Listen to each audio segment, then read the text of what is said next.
As a first-time home buyer who is hoping to move to Hawaii within the next 4 to 5 years, do you think it's possible to take out a loan on a house and sustain payments and or have renters while from the mainland? I don't know how the banks in Hawaii work, if that is something that would be possible. Hoping to get a better understanding. That's a great question. It's a loaded question. There's multiple layers to it, so let's peel it like an onion. Do I think it's possible? I think it's possible depending on what the numbers look like. What kind of home are you buying? What kind of down payment are you putting down? What kind of job do you have? Do you have job security? Can you make up the delta between the payment that you're making on the mortgage versus the rent money that's coming in? Do you have a savings rate that you can pull from? Or do you have a nest egg that you're not utilizing a down payment for that you can help supplement that payment for the next 4 to 5 years until you move into the home? So the few things that you have to take into account when underwriting the deal for a property that you're not going to live in while living out of state. First things first is finding a property manager. You're probably not going to fly down here every time something's wrong. You probably want some buffer between the tenant and you. So hiring a property manager is probably the best thing that you can do as an out-of-state investor.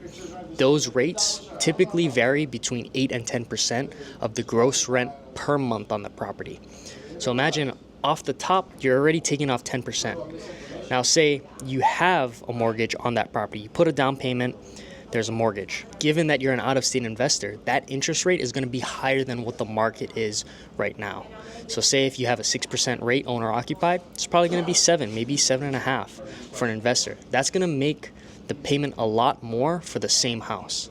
Now, given that mortgage payments versus rent for the same house have quite a big disparity, we have to figure out how much money are you willing to lose every month or make up in the payment yourself to make sure you're satisfying the mortgage every month while accounting for the property management fee. Now there's other fees like capital expenditures, taxes that you have to take into account, but you got to make sure you're qualified for it first. So talking to a lending professional to make sure that you can get qualified for a house would be the first step I would take if I was in your position.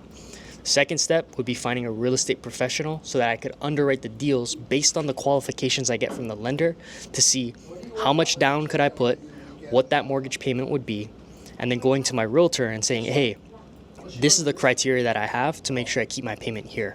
What are the rents looking like for properties in this range? We'll underwrite properties based on your criteria in lending, seeing which ones have the best amount of rent in terms of your mortgage payment, and seeing how much rent you could pull in after the 10% property management fee, and how much would you have to cover from the mortgage every single month. What's your savings rate look like? How's your job stability? When do you plan to move here? All of these things are things that we're going to have to take into account before moving forward on even writing an offer.